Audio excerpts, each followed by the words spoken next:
सृष्टि की संरचना के समय ब्रह्मा ने जलचर प्राणी उत्पन्न किए और उनसे कहा, जल सृष्टि का सबसे उपयोगी तत्व है। इसकी पूजा और रक्षा दोनों आवश्यक हैं।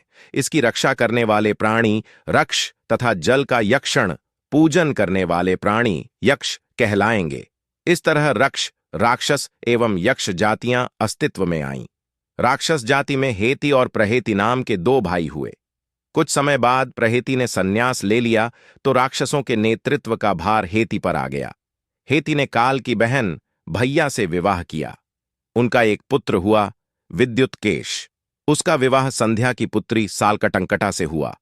सालकटंकटा कामी स्वभाव की थी और सदैव पति के साथ रतिक्रीड़ा में मग्न रहती थी। सालकटंकटा जब गर्भवती हुई तो उसे चिंता सताने लगी कि संतान होने के बाद वह विद्युत्केश के साथ प्रेमालाप कैसे करेगी। कुछ दिन बाद सालकटंकटा ने एक पुत्र को जन्म दिया, जिसे देखकर विद्युत्केश तो प्रसन्न हुआ, किंतु सालकटंकटा को अपना ही पुत्र प्रेमालाप में बाधा लगने लगा। आखिर एक दिन उसने खींचकर कहा, मैं इसकी देखभाल नहीं कर सकती, मैं इसे त्याग रही हूं। विद्युत्केश ने पत्नी को बहुत समझाया, लेकिन वह नहीं मानी।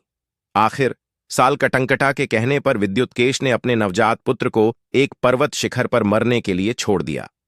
वह बालक भूख प्यास से बिलखता रहा। संयोग से शिव और पार्वती कहीं जा रहे थे। उन्होंने शिशु के रोने का स्वर सुना तो तुरंत उसके पास पहुंच गए। बालक को ऐसी करुण दशा में देखकर माता पार्वती का हृदय पसीज गया। प्रभु, यह बालक कौन है? पार्वती ने महादेव से पूछा। शिव ने पार्वती को बालक और उसके माता पिता के विषय में बताया। पार्वती ने क्रोध में राक्षस जाति को शाप दे दिया। मेरा शाप है कि राक्षस कुल में शिशु जन्म लेते ही तत्काल वयस्क हो जाएंगे। शिव पार्वती ने शिशु के पालन पोषण का दायित्व अपने ऊपर ले लिया। पार्वती ने उसके सुंदर केश देखकर उसका नाम सुकेश रख दिया। सुकेश महादेव और पार्वती के संरक्षण में अत्यंत बलशाली और ज्ञानवान बन गया। एक दिन पार्वती और शिव ने सुकेश को बुलाया और कहा, पुत्र, तुम्हारे पिता विद्युत्केश के दुर्बल नेतृत्व में राक्षसों की प्रतिष्ठा कम हुई है।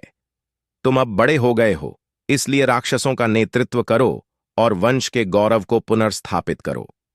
सुकेश ने तुरंत राक्षसों को संगठित करने का कार्य आरंभ कर दिया। उसके नेतृत्व में राक्षस फिर से साधन संपन्न एवं शक्तिशाली हो गए और उनकी खोई हुई प्रतिष्ठा पुनर्स्थापित हो गई। फिर सुकेश ने देववती नाम की गंधर्व कन्या से विवाह किया। देववती से 3 पराक्रमी पुत्र हुए, माल्यवान, सुमाली और माली। तीनों बहुत बलवान थे। तीनों भाई भयंकर तप करके ब्रह्मा से शक्तियां अर्जित कर अत्यंत शक्तिशाली हो गए। उन्होंने देवताओं तक पर नियंत्रण पा लिया। एक दिन तीनों भाई देवशिल्पी विश्वकर्मा से बोले, हम राक्षसों के लिए एक भव्य नगरी का निर्माण कराना चाहते हैं, जो ऐसे स्थान पर हो जहां कोई शत्रु न पहुंच सके। विश्वकर्मा ने विचार करके कहा, दक्षिणी समुद्र के तट से 100 योजन की दूरी पर त्रिकूट नामक एक पर्वत है। वह इतना ऊंचा है कि पक्षी भी उड़कर वहां तक नहीं पहुंच सकते। वह स्थान दुर्जेय है। मैंने उस शिखर पर देवराज इंद्र के लिए अद्भुत और विशाल स्वर्ण नगरी का निर्माण किया था, परंतु इंद्र को पसंद नहीं आई, इसलिए वह स्वर्ण नगरी वीरान पड़ी है। आप चाहें तो वहां रह सकते हैं।